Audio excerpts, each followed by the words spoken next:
Welcome to episode 18 of AuthentiCity FM.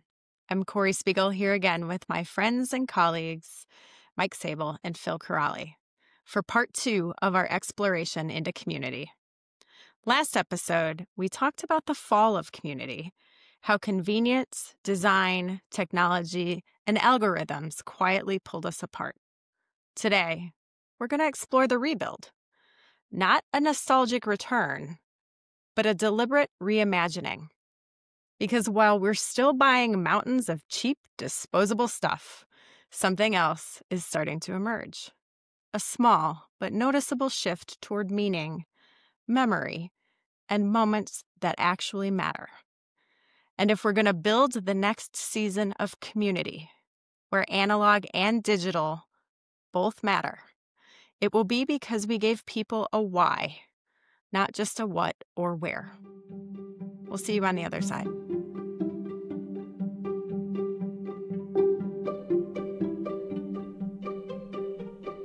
So I'm going to start with a statement, and it's inspired by no shortage of different articles I read this morning. And it only took me about 15 iterations to get it to this point. So I'm going to thank the AI bots for their help. But the future of community is likely layered, built from the people we trust, the practices we share, the digital worlds we inhabit, and the transitions we navigate. Phil, I'm going to you first. I'm sorry, my microphone's not working very well. And I can't hear you. Corey, I'm going to ask you to do me a favor, and you don't have to read the whole statement, but read the 4 things again, because there's an interesting connection between them. People we trust. Yep. Practices we share. Digital worlds we inhabit. And transitions we navigate. So the thing that I would say about those 4 things is that 3 of them probably transcend generations. I think it's the digital environment that is this brand new component to community that we don't have a solid roadmap to try to understand yet. And I think even just looking back at the transitions with the social media platforms, for instance, going from MySpace to Facebook to all the way through to where we are today,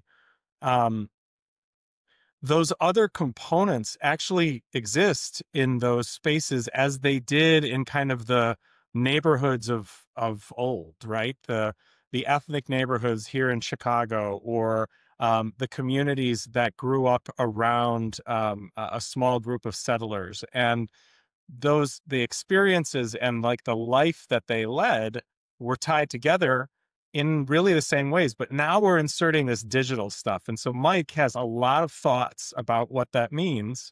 And I'm really happy that he's going to take the baton now from me as I pass it. That was such a mean trick. Now I know why you guys don't like it when I do it to you. So I appreciate that. I was struck sort of with transitions because we're in this period, right? So it feels like a transition, right? So we're going into holiday season.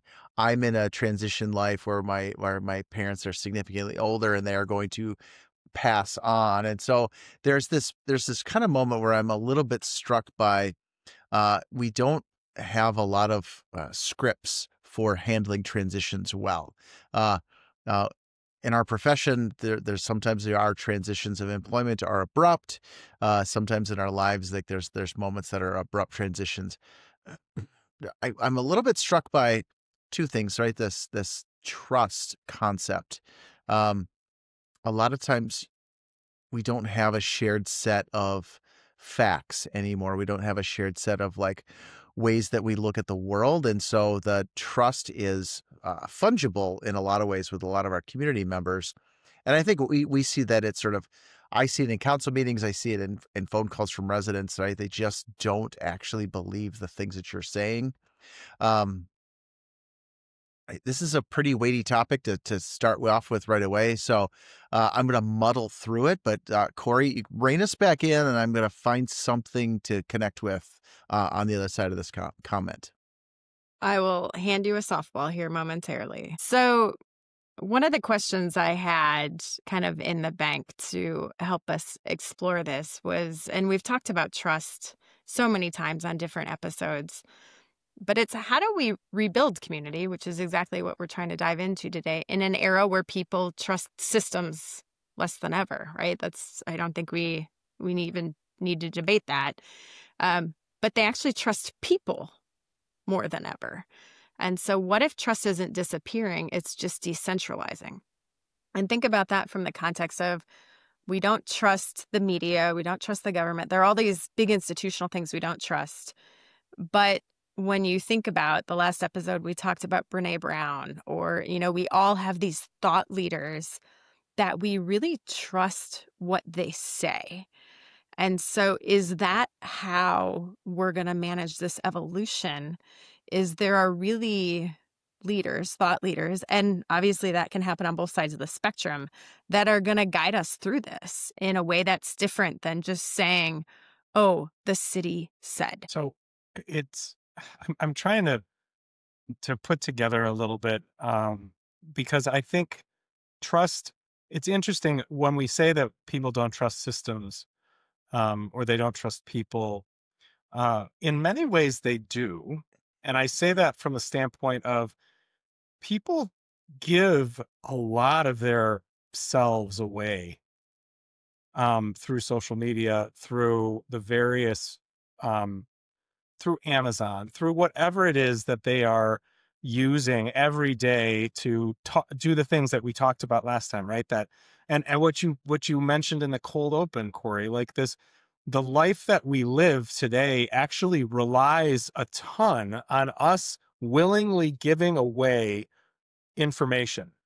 And we sometimes, I think what makes it a little bit iffy is that I think in a lot of cases we don't know we're doing it. And so is it fair? Is it ethical? For good questions. I'm not going to try to dive into that, but it's interesting to me to juxtapose that against what you just said is people don't trust their government, their city government, their state, the federal government.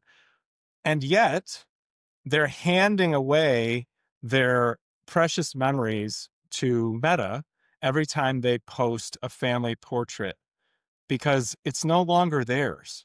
It's now Meta's. And they've willingly signed that away. And when you look at it in that vantage point, I wonder whether we think of trust as something else altogether than we used to. And how does that play into the work that we're doing in terms of trying to make sure that people, when we say something is happening in the community, they believe it, because they're believing what they're seeing or what they're willingly giving to these platforms. It's just it's an interesting juxtaposition of the word trust, frankly, and what it actually means. So 2 things. Does that mean when people copy and paste the effective whatever day Meta's going to use your stuff, and if you post this thing on your feed, they're not going to do it, is not actually legal and binding? I think that might not actually hold up. Yeah. So I think the interesting part of that is it's like the tangibility of it, right? You can see your city hall, you can see your governments, you can see your governments at work when the trash truck drives by. While Facebook might be on your phone, or Instagram or TikTok, which is a whole nother topic, you don't really see it, right? And so I think until you say it, just like you did, which was very eloquent, that you've given your intellectual property away very willing. Yeah. And maybe the argument is that, well, it's just my friends and family. And it's like, no, that's on like 17 different data centers pocketed around this country. Yeah, I think the true measure of trust is how thoroughly you read the terms and conditions of the things that you hit accept to. Yeah. You just do it because our attention spans are small, and there's nothing like, if I want this thing, I have to accept it. So we do give a lot of trust away.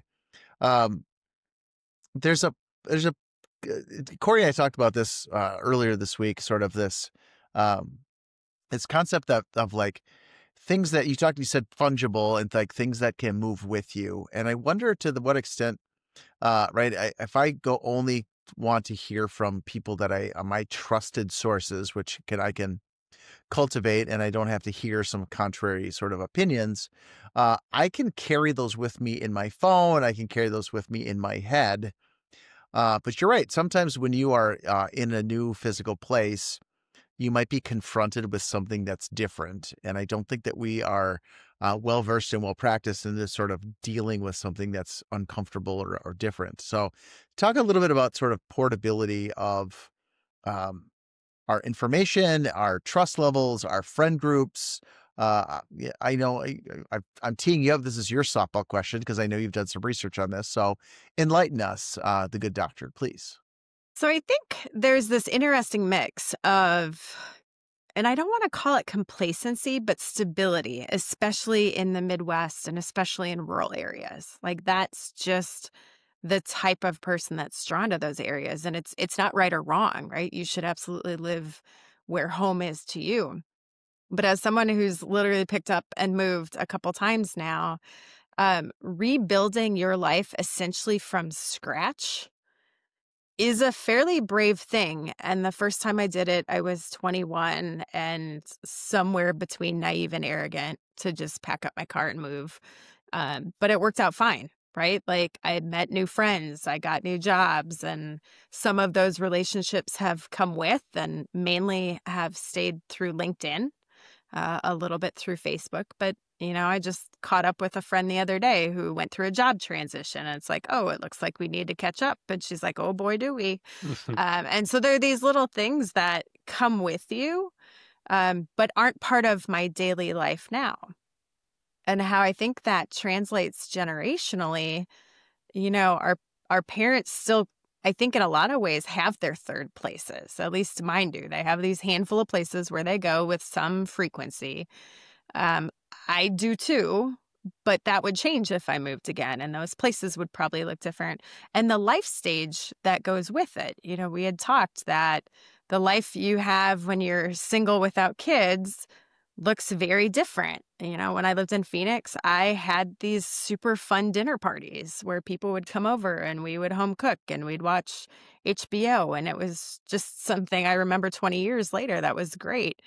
But our kids, I don't know that they'll do that, or maybe they're going to bring that part of the analog back, right? Like that kind of group setting where we convene in a way. But again, it's going to be with the people we choose to. And so how do we connect with the people we choose to connect with? I think that's what gets really interesting. Phil, I can see the thought coming right into the top of your head. I can just see it. So, if you say it out loud, it doesn't make it real. I just want you to know that as we're as we're talking about virtual environments, I appreciate the encouragement there.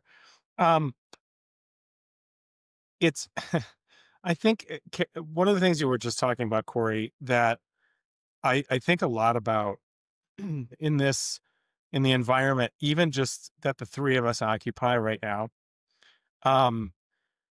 We really beat up on social media as a thing that is bad generally, but for social media, I'm not sure we're sitting here. And I think it brings us a different kind of community. I have found that I can interact with colleagues from everywhere in a way that I never otherwise would have if I didn't have LinkedIn. Now, LinkedIn's a pretty safe place, right? It's well moderated. People keep stuff close to the vest, which is great, and for the most part, it works really well. And so it can cultivate a little bit of what we've been talking about, which is maybe a bit of an echo chamber, but it still has the power to connect. And I think it's how we use those connections, right, to take us from stage to stage to stage. Because to your point a moment ago, you've occupied different physical places in your professional life and your personal life, and you don't leave them behind completely when you go away. They stay a part of you, not just in the memories and the pictures that you took and the the experiences that you had, but the actual tangible people that you met, and you have stayed in contact with those people. And that is the unique component of the technological part of community that I actually really like. And I wonder how we keep it in a way that doesn't bastardize it into something that works against us and works against community, because I think it's just such a unique part of the experience of, the first quarter of the 21st century. And what will the next quarter of the 21st century actually bring us to relative to that literal connection, whether it's virtual or otherwise? It's still a connection. I still feel close to the two of you, even though, as we've talked about, I haven't met you physically more than 5 or 6 or 7 times, right? That's unique. That is a function of today that would never have perhaps been something that even 20 years ago we would occupy in the same way. So let's keep pulling on that for a little bit, because I think you make a really fantastic point. And so neighborhoods have kind of communal group norms for the most part. We covered code enforcement and what happens when that doesn't work. But for the most part, my neighborhood, your guys' neighborhoods, like there is a level of expectations. And across the different platforms, and you touched on it loosely with LinkedIn, there's like an understanding that this is a professional venue, that there's kind of established norms, although they're not written anywhere. No. You just kind of know. And if somebody leaps across that, there's usually a group dynamic that says that's not appropriate for here, right? And so I think that's what makes maybe Instagram a little different. And I think YouTube is really evolving into this space where groups and communities form. How many different YouTube channels can you follow where they really talk about their communities, their followers? We're building a movement, whatever it is. And in most places, it's really cool stuff. And so maybe the bigger question is, you're never going to get Pandora back in the box, but how do we go back to establishing some sense of norms? Because I think mainly Facebook, and I've seen it in Reddit too. I made the mistake of Googling myself once. And I have some really great fans on Reddit who said some really awful things. And so when there's not that, I'll call it social moderation of what's acceptable. And isn't that at the core the definition of community, where we decide we can be critical, we can have divergent thoughts, we can do those things, but we can do them with respect and with an outlook towards a shared outcome of making the world better? So I have written down, since we've started, 13 words. No one can read any of the words, but this is clearly the most I've ever written down in a conversation. So it's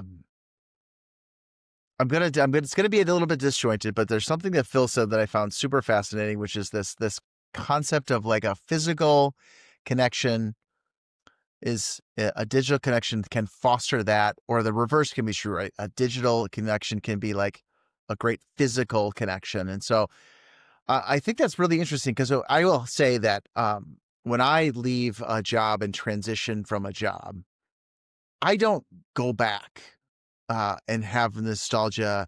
I rarely have, but for maybe 1, maybe 2 people I still talk to. But a digital platform allows me, and there's a guy at the University of Iowa who is one of the most delightful humans I know. His name's Alex Taylor. We worked together for 12 months, and he is one of the best humans I know. And I connect with him on LinkedIn probably once a year. And it's one of my favorite things to do is like something will pop up and he'll think of me or I'll think of him and we'll connect. And so to Phil, to your point, like this digital platform does foster connectivity. I think one of the things that, and Corey, you sort of touched on it, right? These cultural norms, these platforms have standards, and organizations have standards too. So in the organization I'm at, there are these sort of apocryphal stories about what used to be and how people used to behave. And right, as good leaders in organizations, we know that in order to drive change, you have to change the story, and it's through these stories that happens. And so I'm sort of struck with I might have to concede that there's a value in the digital social media world to help change and alter the historical stories.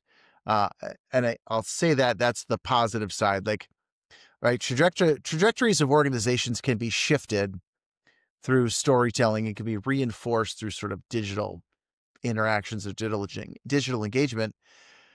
The same is true, though, and this is the flip side of the worry that I have is a lot of times we have these stories because the traditions are really important and we carry them through. And right, a lot of times it's a family tradition that we're on this day, we always do this thing. But if it becomes a digital world, do we remember why we did that thing? So that was a little bit of rambling, but I'll say number one, I accepted Phil's premise that there's power in this physical digital connection that I hadn't wanted to maybe think about that way. And Corey, from your standpoint, these cultural norms within platforms apply to a physical world as well. So there you go.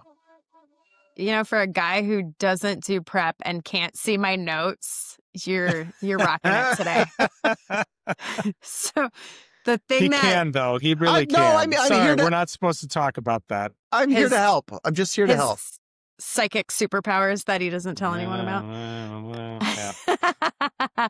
So what if the future of community isn't physical or digital, but transitional, right? And so communities that you carry with you across platforms, places, and life phases. And so that's exactly what you said. And that's exactly the bullet point note I had. And I think that's the magic of it, right? At the core, this is about networks. And I don't care if it's the mesh network in your house or the infrastructure network you're building out. You know, Mike, you talked about streets and everything under them and whether or not we're going to have flying pods instead of cars, right? Or, you know, Phil, you were flying through the government shutdown and appreciating the traffic controllers and the FAA, right? Okay. Everything is about networks. And so I think what we're doing, and at least from my perspective, we've talked about generations, but when we think about this, it's about how do we integrate the physical world? We are the last generation that had an analog childhood.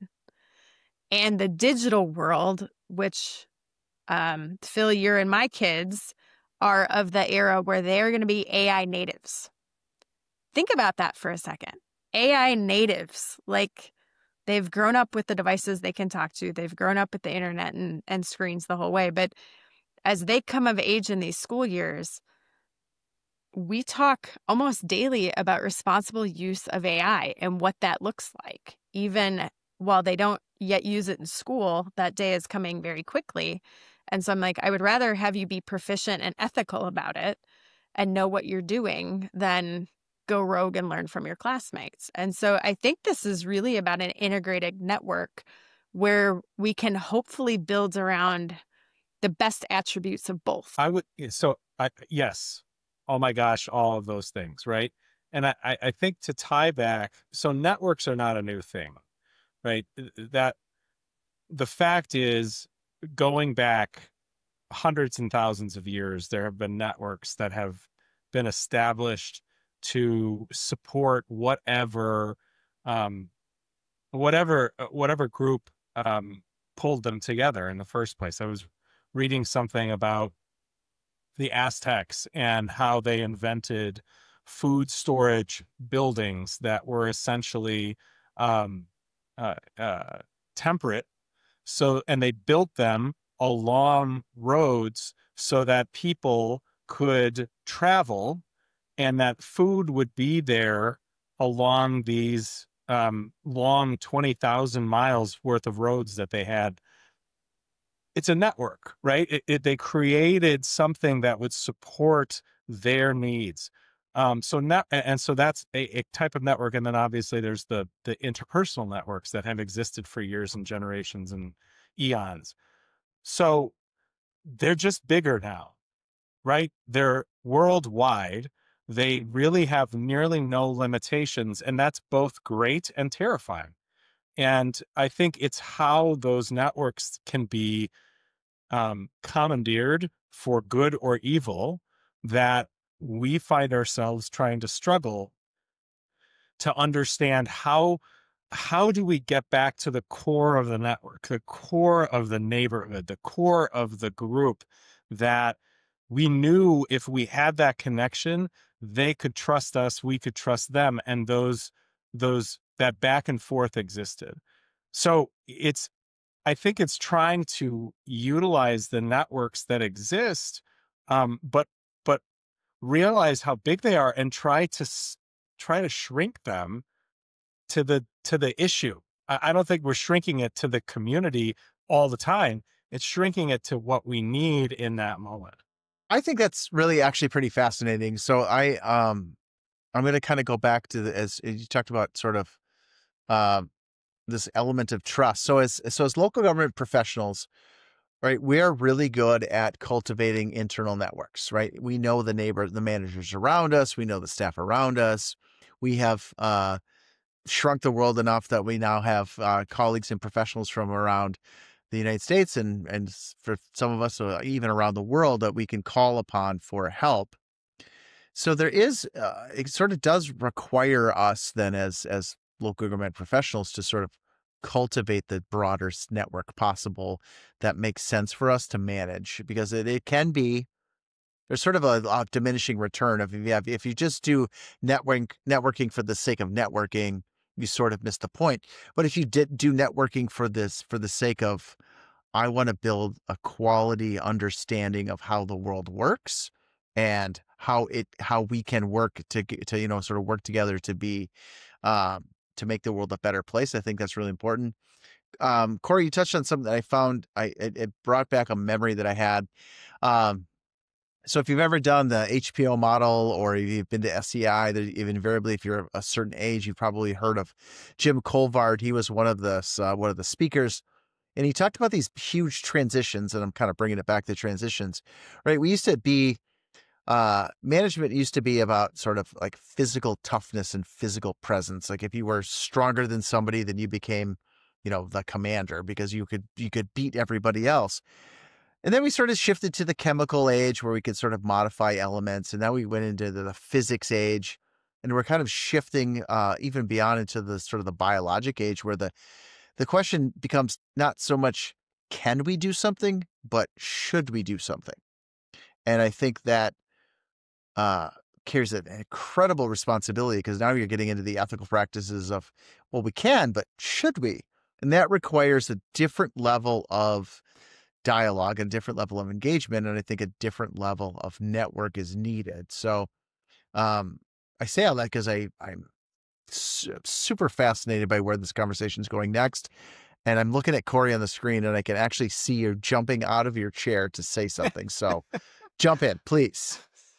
No, it's more of, so from the perspective of bringing it back down to the profession, and we've touched on this in a previous episode about, are the lines on the map still the right way to do local government? And that is the big question that may come by force due to financial constraints. And unfortunately, that's how change is often forced, at least in modern humanity.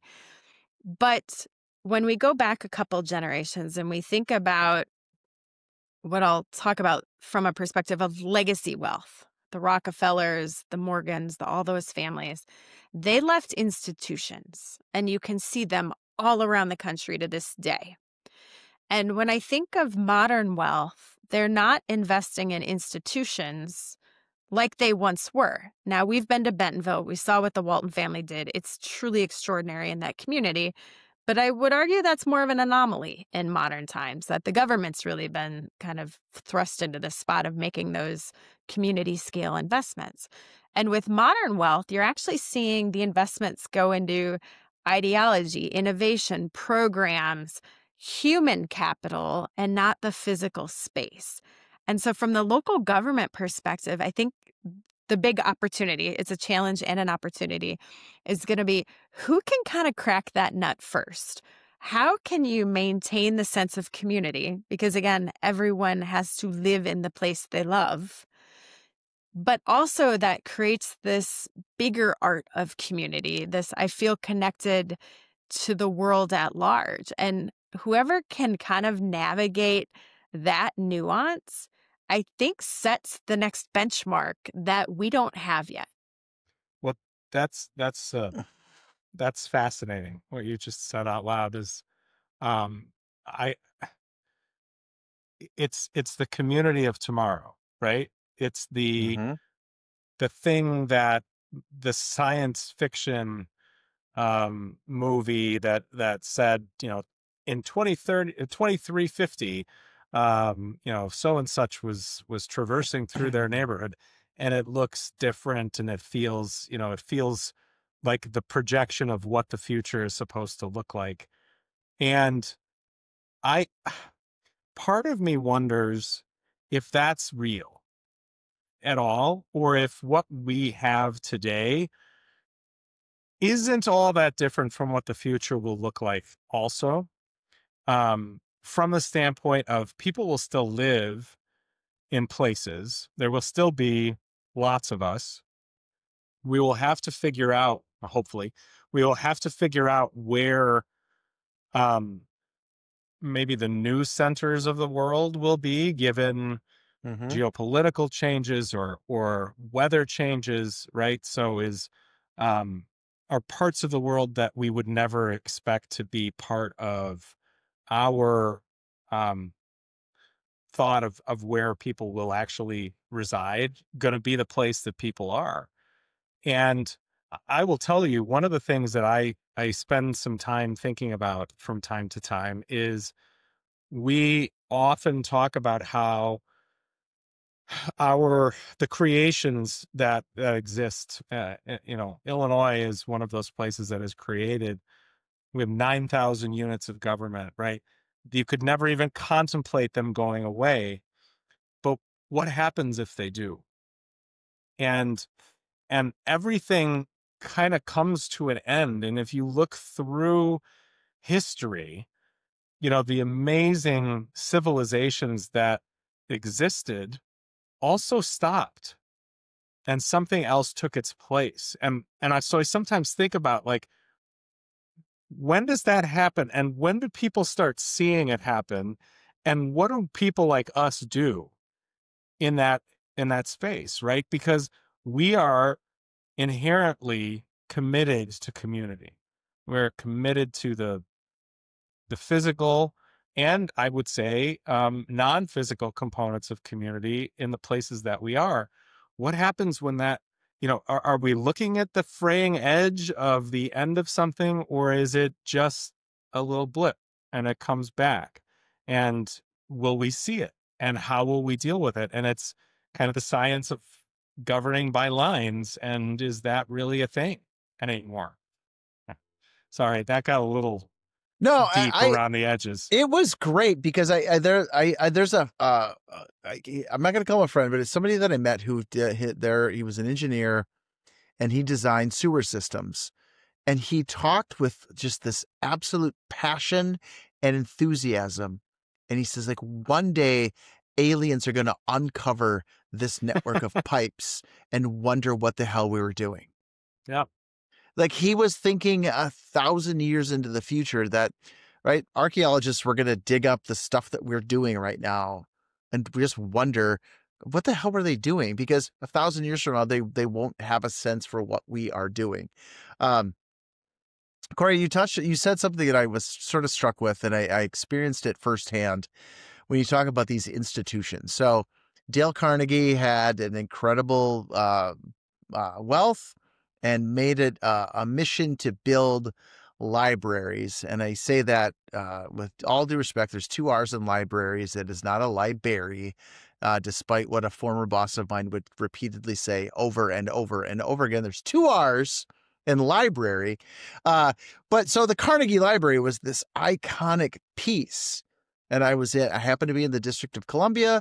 I happened to walk past a Carnegie Library, and it was an Apple store, which is the most interesting thing I've ever experienced, because it was this contrast of incredible wealth built at a time and shared to want to, make the world a better place through the use of libraries.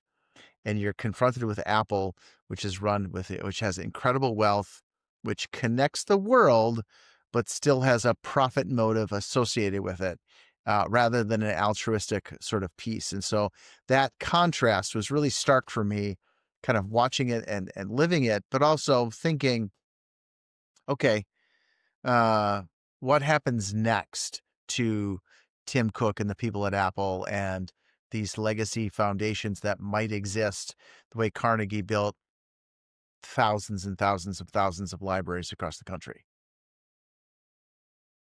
So, Phil, I was looking as you were talking, I had to pull up my Audible account. So I have an entire collection called Geopolitics and Behavioral Economics. And so there are a couple books if people are looking for a little winter reading. You're not nerdy at all. I just want everyone to know that about you. So just making sure. I own just it. want to make sure. It's okay.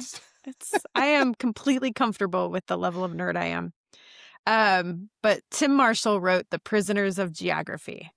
And that touches on something you've both kind of talked about, is natural resources, weather, geology. It all plays a role in what's inhabitable and what isn't. And that will also evolve, right? As the sea rises and warms, that's going to change some things.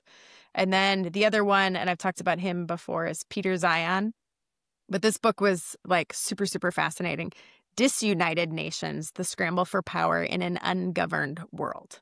And so the idea, and there's another book somewhere in that collection where it talks about somebody has gone back and studied every great dynasty and empire. And I think it's like 13 seasons. And we're getting towards the end of ours. I think Rome fell after like 13 kind of leadership iterations. We're not there yet, but yes, every great dynasty and empire has fallen. Like, that is just the evolution of our world's history. And so how do we future-proof ourselves to avoid what, at least historically, is inevitable? Well, and can we, is a question that I don't know that we can answer. But, I've said this probably to the both of you. I've had conversations about this. There's a lot of perspective that what we do, this profession, city management, professional city management, is the key to keeping it together. That it's going to be the keystone that locks it all in place, and democracy will prevail in the long term, and we'll be able to do that. I think that's an awful lot to place on some local government shoulders, but I appreciate where it comes from, because I think what it underscores is kind of this commitment to what we're here for. Interestingly, we're not here for the reasons that we were created 110 years ago. We were created 110. This profession was created to physically build communities, and to get the graft and corruption out of the process, so that you could build things, get it done, and serve the community, and everyone could was in a better quality of life situation. So we still kind of build things, but we don't do it. We're not engineers. Yeah. What we do work to build is community, right? Even when it may not be the physical thing. How are we, our roles should remain that keystone of trust and communication and outreach and truth that feels like it's missing. And I I think we all have these conversations at ICMA with colleagues all over the place. It's getting harder to do, and it's getting harder to get up in the morning and say, I'm going to keep doing it, because the erosion around the edges is really taking its toll. And so I think part of when we talk about the rebuilding of community and whatever that looks like, our role is in the middle. We're in the hub of that effort. We're the middle of the wheel that is going to move it toward something being better in the future. But it's not easy, and I have no answers for the exact path forward on that. But I do believe that we have the ability to be the ones that bring that forward. So I appreciate you sharing that piece, because I can tell a story. So I can within my lifetime, I have heard a former council member say, and this is not in a council manager form of government, this is in a strong mayor form of government, say to someone, well, we can give you the liquor license, but we need a percentage of the take. Okay. That is the worst possible thing anyone could ever say, because we are stewards of the public process. Like, the liquor license comes because they've followed all of the rules, they've met the deadlines, they've created this business, they've done all of the things. It doesn't happen because of graft. It happens because that person has done the work to build a successful business, apply for the permits, get the all of the required permits and things, and then go be successful. Not because there's something in it for me, but because there's something in it for the community. And so my challenge is right. ICMA has this code of ethics for a reason, because you're right, Phil, we were created because there was graft and corruption and sort of a boss system that was how the world ran. And we realized that, you know what, there is a higher order. There is a higher ideal that we can shoot for, and we can do it. And so, right, democracy is always at question. And so what we can be is a good steward of democracy. This is how, when done well, this is how democracy functions at the local level to serve a broader good, a higher purpose. And I think one of our jobs, and I think one of the things that this AuthentiCity podcast does, is remind people that there is a higher purpose to the work, and it is going to be hard. And it's going to be harder when there's pressures from social media, and there's pressures from interest groups, and there's pressures from, you name it. We are going to be the center of what I call tension. There's lots of competing values that are out there, and they're all going to rest, and they're going to end up at our council meetings or our commission meetings or our board meetings. And our job is to facilitate the uncomfortable discussion, because we are good at it. We're trained for it. And we know the value of it just in the dialogue and the discomfort. And so I that's maybe I got the goosebumps again. It's been like 2 episodes since I've had them, but I got them again. Is this stuff actually matters, and it matters that we're good at it. And we ought to talk about it here in the podcast, here at our state association meetings, here at the ICMA conference, because someone has to stand athwart history and say, stop, this is how we're going to do it. And that's, I think, maybe a helpful reminder for folks that there's something noble in this work. So I want to pull on that some more, because I was listening. When I run in the morning, I listen to The Daily. It's a New York Times podcast, and it's about a half an hour deep dive on a specific subject. And one of the things a few weeks back they were talking about is how we have lost view of local politics. Everything that seems to generate anxiety, frustration, angst in the election cycle is really at what is a federal level of issue, not at the local level, even at the local level. So when you have a mayoral election, you're talking about federal policy versus how are we going to fill the potholes? Okay.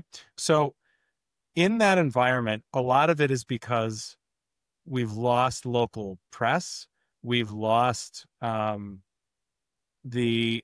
dialogue at the local level about the things that matter to you and your quality of life. And that's not to say that federal and state level issues don't matter, but do they matter when you're trying to take a shower in the morning? No, not really. Like it's does the water get delivered to your house?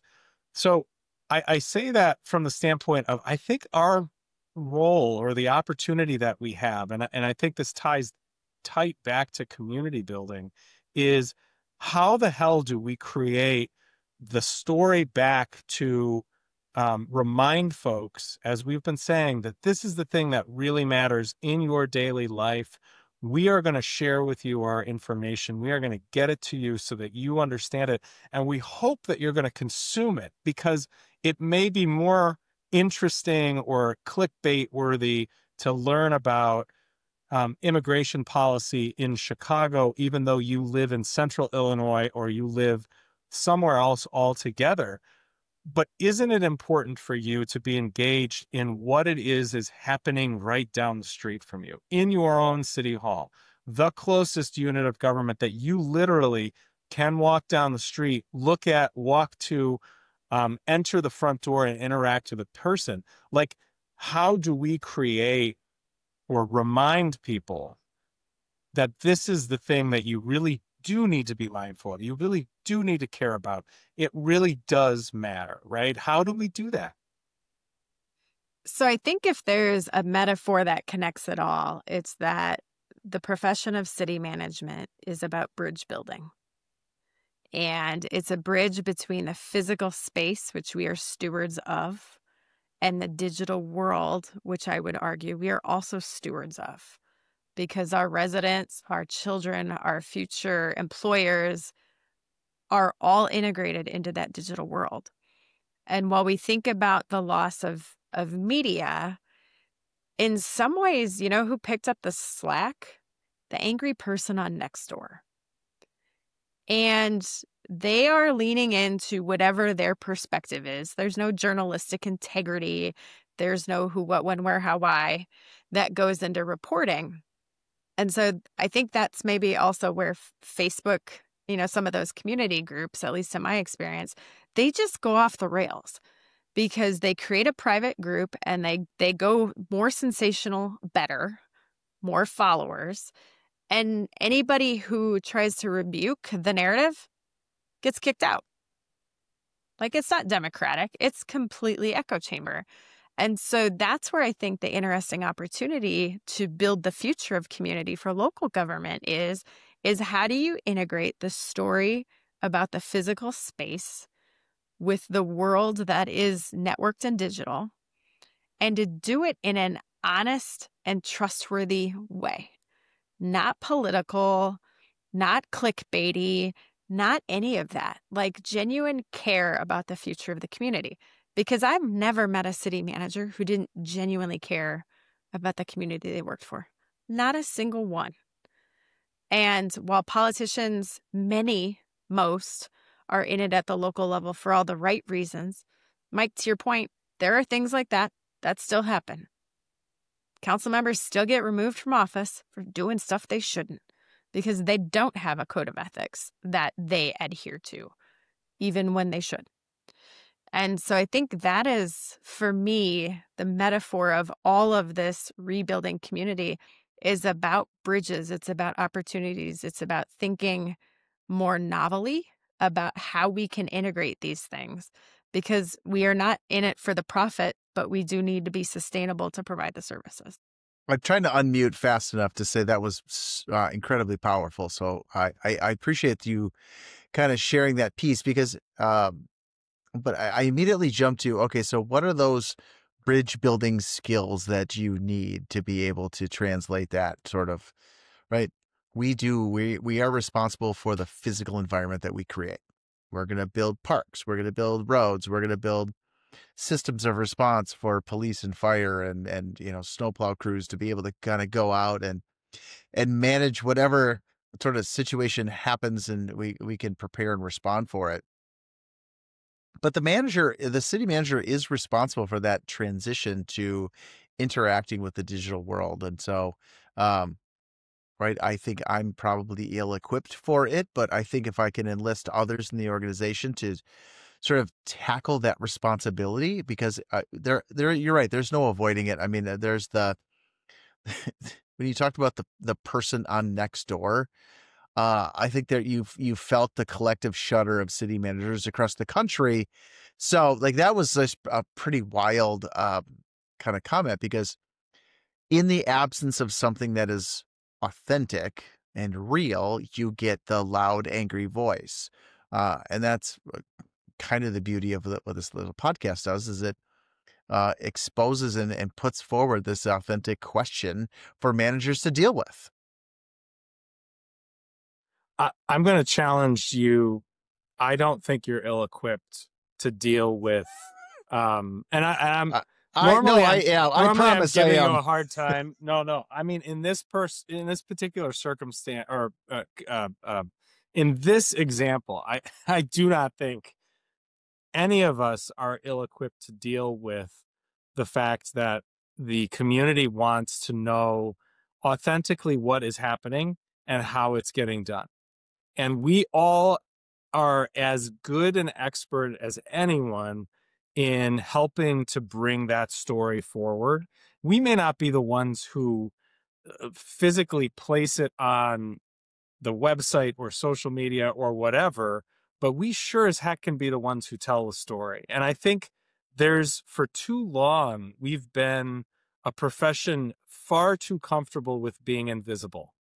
We're better if nobody knows that everything is going well, right? If we stay out of the public vernacular, no one's going to get mad at us. And it'll all be fine and quiet. I don't think that works anymore. I think the dynamic has shifted toward managers having to be cheerleaders, having to be subject matter experts in an environment of people playing one on TV. We have, to Corey's point, those people creating the Facebook groups that have restrictive rules that get anybody who disagrees kicked out. Guess what? They don't know what we're doing better than we do. So how do we get our story out better than they can in a way that people consume it and take advantage of it from the standpoint of learning? And that is where I think we have the opportunity in this digital age of community to say, we are not absentee. We are not people who aren't focused on your needs every day around the clock. We are here building this place and keeping it sustainable and keeping it the place that you love on your behalf. That's why we're here. And we want to do that. And we want you to want us to do that. And so we're going to tell you about it. So I think it's a fundamental shift in how we talk about the work too, that is helping our communities, our cities, villages, towns to get the real story behind why these things happen. And it's not by accident, and it's not because people just tripped and fell into it. It's because there's thoughtful action that takes place all the time, and you don't know about it, and that's okay, but we're going to tell you about it anyway, so that, Sue, who's running the Facebook group, doesn't do it on our behalf. She doesn't know. She doesn't get to tell our story. That's what I say. Sorry. Stepping off the soapbox as we speak and muting myself. Do you want to bridge to something tangential, but maybe a little lighter, sort of? Yeah. Yes, please. Okay. So we talked about bridging. We've talked about generations. There was another article I read this morning on Business Insider. And so we talk about physical space and digital space. And there is an interesting thing going on as the boomers are aging and working through their estate plans and all of the things that go with that. And their children, of which are our generation and younger, saying, we don't want your stuff, right? Which is kind of an emotional burden between, but I've spent an entire lifetime accumulating these things. And you have a generation that's like, that's great. I'm glad you love your stuff. I just don't want it, which is an interesting thread to pull at when you take it the next step further into government. So if we don't want to accumulate as much stuff, if kind of materialism is shifting, and I think it is, and we're going to see that in the younger generations, and it's shifting from stuff to experiences. How does that transform? And as I was thinking through that and writing my notes, Visit Quad Cities, which is the destination marketing organization here in the Quad Cities, is run by Dave Harrell, who is one of the absolute best in the business. He is just fantastic. And he is a cheerleader using social media marketing, he's got an amazing team, really promoting this sense of place. And what has always been interesting to me, and Phil, we talked about it when you visited downtown Chicago, was that the visitors seem to value the community often more than the residents, right? And so I think there's this really interesting bridge that happens when we start to think about the communities we live in terms of experiences instead of just where Amazon brings our stuff. So I got a little bit overwhelmed with thought because I was actually thinking about, you made me think of National Night Out. And so this one of these events that you go out, you were trying to build community and get city staff in the faces of residents.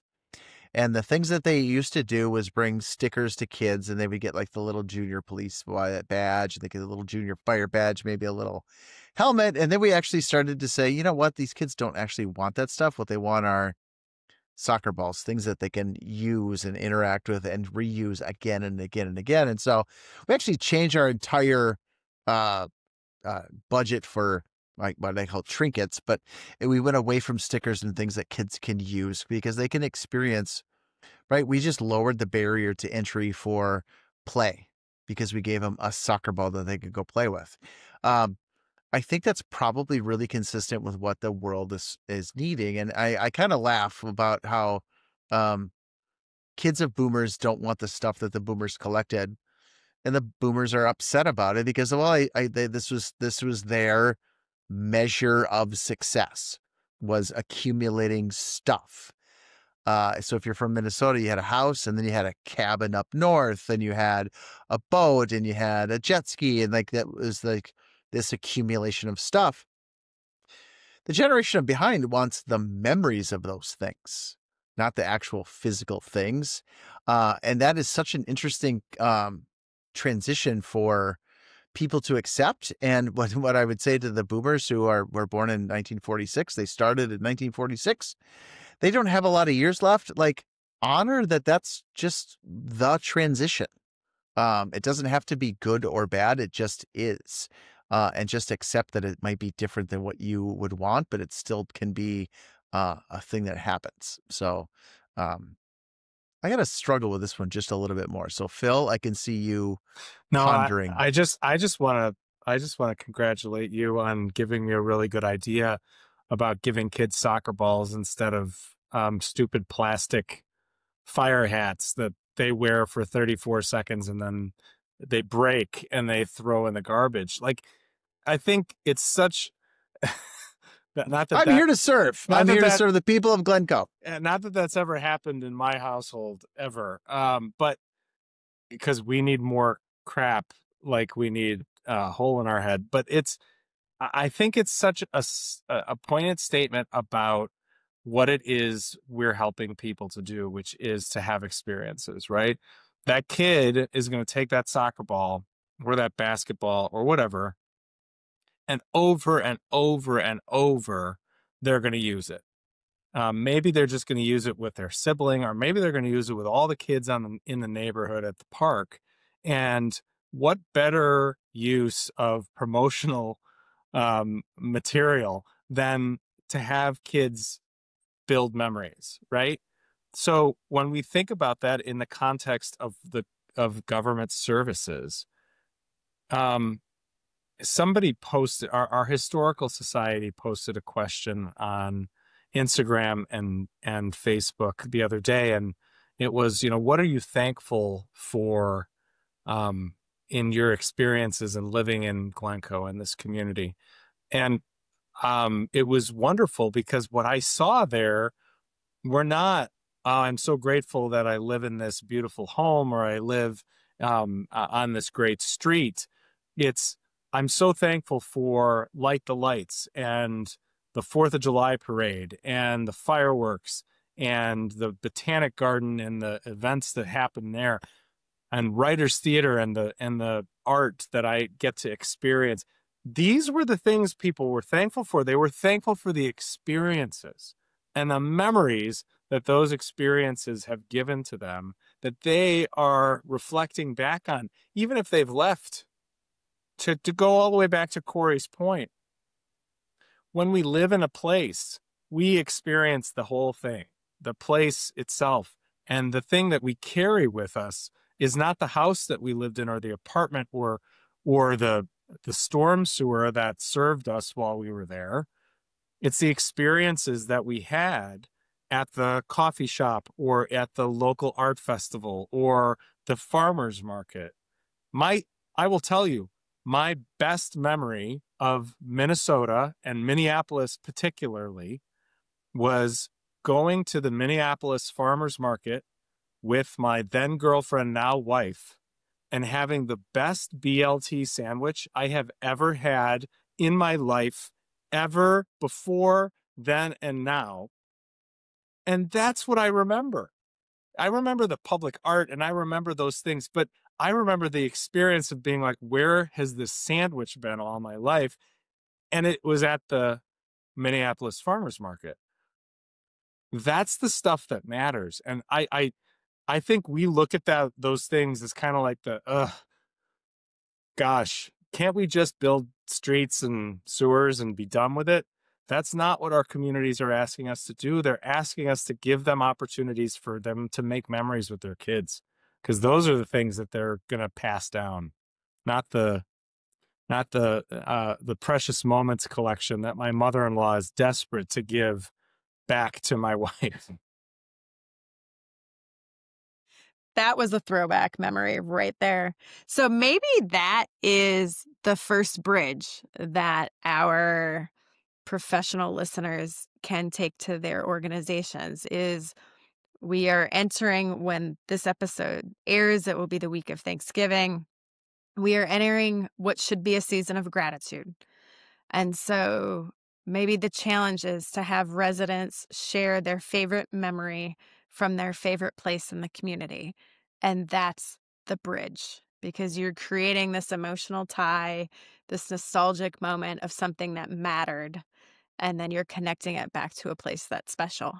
And maybe that's something communities can do this season to help to start to build those bridges together. If I could add on one thing, and this is my takeaway from the episode. So we have a fall fireworks festival that we do in September, and we do it purposefully. We do it later in the year, because you can shoot off fireworks an hour and a half earlier than you can on the 4th of July. And so it's more family friendly. You can take your littles out there, and it's dark by 8:15, and you can shoot the fireworks off, and they can still get a good bedtime. But I'm going to challenge our engagement team and our parks team to say, listen, we're not going to just let's not make an event. Let's make memories for our residents. And let's put something on that creates a memory. So I'll just one boring story, because you guys know I just love to tell boring stories. Our fall festival this year, there was rain in the forecast, and like that's always treacherous in the Midwest. You're like, oh, it's gonna rain, and literally all day it was dry, and it was dry, and it was dry. The event was supposed to start at 5:30 p.m. and at 5:24 p.m. the skies just opened up and downpoured. And it was too late to call it off. So you just like, all right, we're going to go with it. And people came out, and they got wet, and it was muddy and kind of like it was not an ideal perfect thing. And the people who showed up loved every moment of it. And they said, "We're so glad you guys still put this on. We're having the best time." And for me, that's sort of one of those stories that are those memories that are going to be embedded in our community. We'll say, "Oh, God, do you remember the 2025 festival where it rained? That was so much fun." Uh, there's so much power in that. Like, we don't do events to host events. We host events to create memories for people. It also means you should probably add umbrellas to your swag idea list, because speaking of something that's reusable kind of forever. Fair. That's a after action report kind of learning that we could have used. Well, it's in the season of thanks. I think it's worth taking a moment to say that I'm thankful for the opportunity to have these kinds of conversations with people who both challenge my thinking and encourage me to go back to do this in a way that is more service-minded, more other focused. And it's I said it before, it's not easy work. We're seeing it, we're hearing it. Our colleagues are struggling with it all around the country and the world. But man, is it worth work? It's work worth doing. And when we talk about the most important parts of it, it is this. It is ensuring that our communities are strong and resilient and supporting itself and each other, and that there are opportunities for neighbors to come together and be neighbors and be humans in the same space and occupy that space to build memories so that they can talk and come back to it and say, gosh, that was the best fireworks show ever in the rain. And I loved that. I know I got all of those pictures of us laughing and giggling as the rain, hit our faces and the fireworks lit up the sky, right? That is why we do it. There's a lot of reasons why, but I think at the core, that's why we do it. And it's important to take a minute during Thanksgiving to be grateful that we have the opportunities that we do to help make places better. I think that's worth saying, but I also wanted to say thank you to the two of you for the opportunity to be candid about the things that we work through. And what is AuthentiCity FM? It's these kinds of conversations. That is why we're here. That is why we hope everybody is following us and engaging and sharing their ideas and their thoughts, because we want to have these conversations in a way that not just helps us, but helps you too. So, happy Thanksgiving. Well said. Corey, final words. So, ditto. And I am also so excited that when we film the next episode, the magic of Christmas is going to be behind Phil. Oh, yeah. So it's much going to be it. like our own Hallmark Channel experience for a couple episodes, which I think is just going to be awesome. It might be more than a couple. It might be more than a couple. It will be here before we know it. And that holiday warmth that we talked about in the last episode is a real thing. And I think just another aspect of what we see in our communities too, and what people are looking forward to. Thanks, everybody. We'll see ya.